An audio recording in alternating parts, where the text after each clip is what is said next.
A Course in Miracles. Lesson 45. God is the mind with which I think. Today's idea holds the key to what your real thoughts are. They are nothing that you think, just as nothing that you think you see is related to vision in any way. There is no relationship between what is real and what you think is real. Nothing that you think are your real thoughts resemble your real thoughts in any respect. Nothing that you think you see bears any resemblance to what vision will show you. You think with the mind of God. Therefore you share your thoughts with Him as He shares His with you. They are the same thoughts because they are thought by the same mind. To share is to make alike, or to make one. Nor do the thoughts you think with the mind of God leave your mind, because thoughts do not leave their source. Therefore your thoughts are in the mind of God, as you are. They are in your mind as well, where He is. As you are part of His mind, so are your thoughts part of His mind. Where then are your real thoughts? Today we will attempt to reach them. We will have to look for them in your mind, because that is where they are. They must still be there, because they cannot have left their source. What is thought by the mind of God is eternal, being part of creation. Our 3 5-minute practice periods for today will take the same general form that we used in applying yesterday's idea. We will attempt to leave the unreal and seek for the real. We will deny the world in favor of truth. We will not let the thoughts of the world hold us back. We will not let the beliefs of the world tell us that what God would have us do is impossible. Instead, we will try to recognize that only what God would have us do is possible. We will also try to understand that only what God would have us do is what we want to do. And we will also try to remember that we cannot fail in doing what He would have us do. There is every reason to feel confident that we will succeed today. It is the will of God. Begin the exercises for today by repeating the idea to yourself, closing your eyes as you do so. Then spend a fairly short period in thinking a few relevant thoughts of your own, keeping the idea in mind. After you have added some 4 or 5 thoughts of your own to the idea, repeat it again and tell yourself gently, "My real thoughts are in my mind. I would like to find them."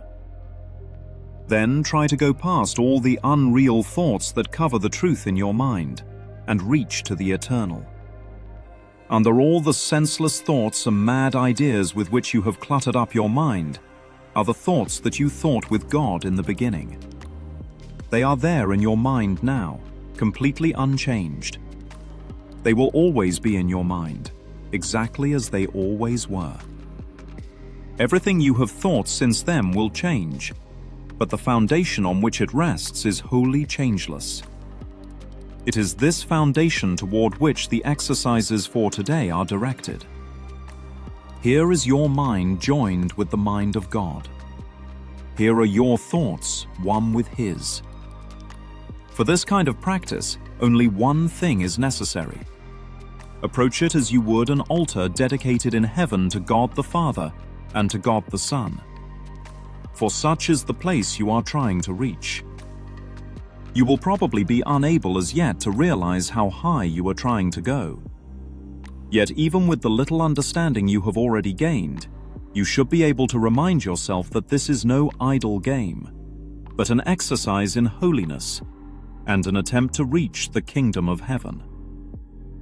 In the shorter exercise periods for today, try to remember how important it is to you to understand the holiness of the mind that thinks with God. Take a minute or two, as you repeat the idea throughout the day, to appreciate your mind's holiness. Stand aside, however briefly, from all thoughts that are unworthy of Him whose host you are, and thank Him for the thoughts He is thinking with you. Lesson 45.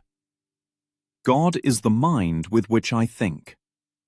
Imagine a vast cathedral with no walls, no ceiling, no stained glass, just open sky and a stillness so complete it feels alive.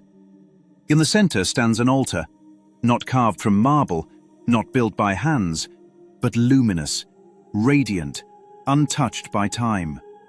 That altar is the mind in which you truly think. Lesson 45 says, God is the mind in which I think. Not a brain, not private cognition, not personal commentary. Mind with a capital M, the living field of creation itself. Real thoughts are not reactions. They are not opinions. They are not judgments about what somebody said yesterday or what might happen tomorrow. Those are echoes, static, weather passing across the sky. Real thoughts are sunlight. They do not flicker. They do not argue. They do not defend themselves.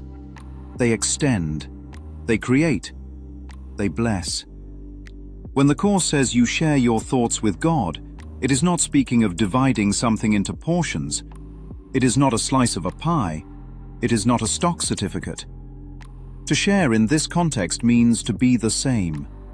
To share is to be one substance appearing as many expressions. Like a single flame lighting 1,000 candles without losing any of itself. Each candle burns with the same fire. The fire is not split, it is extended. That is sharing in God. The thoughts thought in God are identical because they arise from one source. They do not travel, they do not leave. Thought does not depart from mind any more than light leaves the sun. The beam is not separate from its source. So where are real thoughts? They are not lost. They are not buried in childhood. They are not waiting in the future. They remain exactly where they have always been, in the mind of God, which is where you are. The unreal thoughts are the clutter in the cathedral, folded chairs of grievance, dusty banners of comparison, broken pews of self-doubt, mad ideas that say separation happened, that guilt is real, that love must be earned. These are the senseless thoughts. They change hourly. They contradict themselves. They demand proof. They are loud. But beneath them is a foundation that has never moved. The foundation is changeless because it was not built in time. Everything added afterward can collapse. Beliefs can rise and fall. Identities can shift. Roles can dissolve. But the foundation does not tremble. It is prior to the dream. Practice today is not about fighting the clutter. It is about walking back to the altar. Denying the world does not mean hating it. It means refusing to treat shadows as substance. It means recognizing that what God would have you do is not only possible, but inevitable, because it is already accomplished in truth. And deeper still, what God would have you do is what you want. The conflict only seems real when you believe you are a separate will competing with heaven. But the wave does not compete with the ocean.